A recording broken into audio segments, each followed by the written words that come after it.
Hello, my name is William Sanchez, and I'm going to instruct you how to use the CRAAP method when evaluating websites. And this is for physical education, but it works for any websites that you may come across. It's a good way to evaluate, make sure everything's relevant, and I'll go into more detail on the next slide.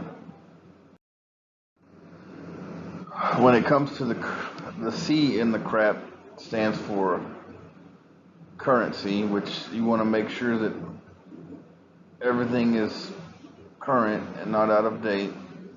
Some of the questions that you can ask are, when was the information posted or published, or has this information been updated since being posted?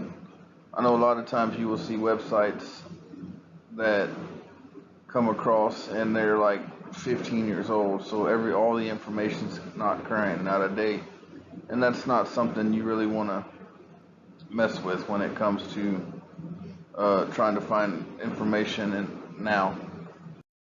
When it comes to the R, it's relevance. You want to make sure everything's relevant to what you need the website for.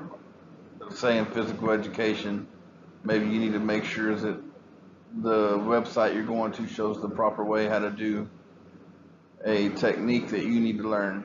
And if it doesn't have that on that website, then that website's not relevant to you. So you want to ask, does the information relate to the topic? And is this something that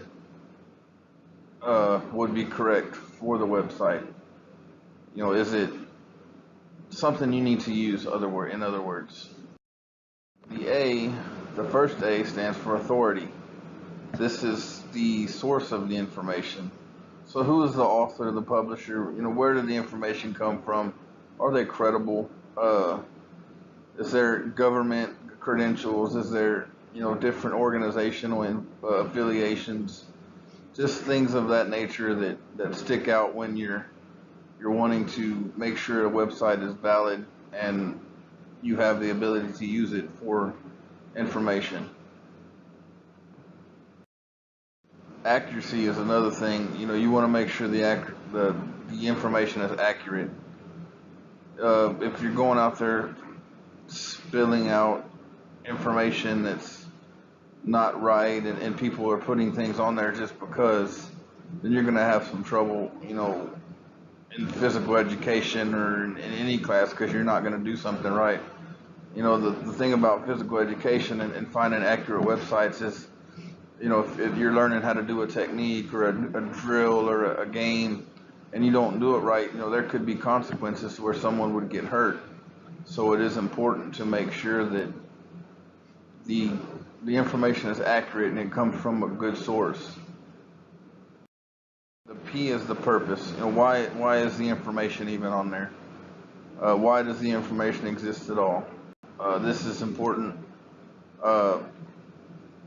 just to know, why did someone create this website? Or why would you need to use this website? Is there a purpose for you to use this, and is there a purpose for there to be a website of this nature? So that's the breakdown of the CRAAP method. Put it into use, and I've put it in and got some of these good examples. PE Universe was a good one. It was a good website. Shows different video activities, and it's updated constantly, so it's current. It's relevant to anyone in PE.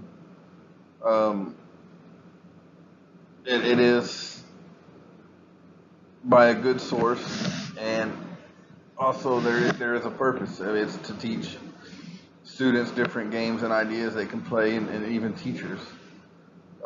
National Alliance for Youth Sports is another one that serves a purpose. It's to help get youth people out and moving and developing, and it's a government. It's an organization by the government, or not by it's a national organization. So it too has a purpose. And PE Games is another website that I have found that seems to fit in the CRAAP relevance, and it's relevant for PE. It has different games. It is current. All the games are fairly new. The website is updated periodically, so it is a good example. Now, some bad examples that you might find, CrossFit Kids was one of them. It was a website I found in the search engine. It didn't even come up. It wouldn't load, which means it's probably out of date, or the owner of the website hasn't taken care of it. So it's not irrelevant, but it's just not current, and there's no authority because it's not showing up. Mr. Jim was another one. It was almost as if there was some problems with the website. It would come up, it wouldn't work. It just, a pop-up came up saying that you're not authorized to view this. So it would be a bad website to go to. The Powerade.com is another website that is current, and it has a purpose. It's just not relevant to PE. So a student may be looking up, sports drinks, but that's not really relevant to PE. So it's not a good website to use when you're trying to learn about physical education. That's all I got. Hope you enjoy. Thanks.